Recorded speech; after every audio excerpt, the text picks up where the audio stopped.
Vous étiez Mais petit ça se voit, non? et que vous avez été cochon dans une vie antérieure, vous êtes sûr de ça?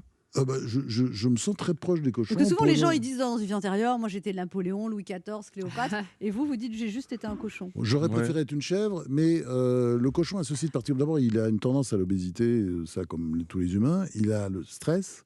Il est très proche de nous. Vous savez que dans les classements, d'ailleurs, sur l'intelligence des animaux, il arrive toujours dans les 10 premiers. Hein, derrière, évidemment, le chimpanzé, la baleine, l'éléphant, etc. Mais il est toujours dans les 10 premiers, bien au-devant du chien, etc. Pour une raison très simple, d'ailleurs, contrairement au chien et à d'autres animaux, au chat, il se reconnaît tout de suite.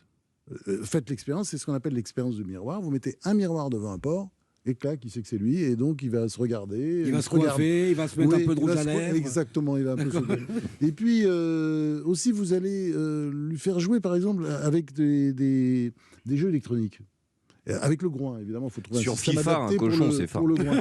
Et il va adorer ça. Il aime ça. Il y a quelque chose Donc, que je ne comprends oui, pas, oui. François-Olivier Gisbert. Et Bah, là, c'est sûrement d'autres choses que vous ne comprenez pas, d'ailleurs.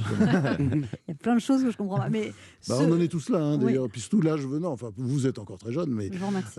c'est vrai que c'est de pire en pire, ça s'arrange pas. Non, Vous allez ce que voir. je ne comprends pas, c'est que cet homme, donc, il est traité comme un cochon, il va dans une porcherie, il mange, il grossit, il devient apathique, Oui, il est gavé aliéné. aussi, ce qui est, je rajoute un peu là, parce que les cochons ne sont pas gavés, comme vous le savez sans doute, ce sont juste les. Mais comment oies et réagissent les canards. autres cochons quand ils voient cet homme en cochon? Il est tout seul. Donc, justement. Il n'est pas en contact je avec pense- d'autres cochons. S'il avait été en contact avec des cochons, ça aurait été compliqué parce que le cochon fait beaucoup de bruit. Et là, donc, il est quand même dans un univers assez silencieux. Le cochon est très bruyant. Très, très bruyant. Ça couine toujours. Je sais pas, moi, je vous ai peut-être pas visité des élevages de cochons. Vous n'êtes pas assez vicieux, c'est pour ça. Moi qui en ai visité pas mal, notamment pour des essais sur la condition animale, genre, ça fait du boucan, quoi. Puis ça se bagarre. Et en plus, comme ils sont dans des petites cages minuscules, je parle des élevages industriels, parce qu'attention, il ne faut pas confondre élevage industriel.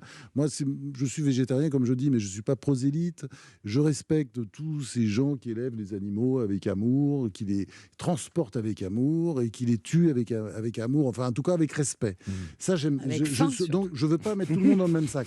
Mais c'est vrai que le niveau de l'élevage industriel, c'est juste horrible, quoi. C'est jambon que vous mangez, c'est horrible. Il faut arrêter de manger du jambon.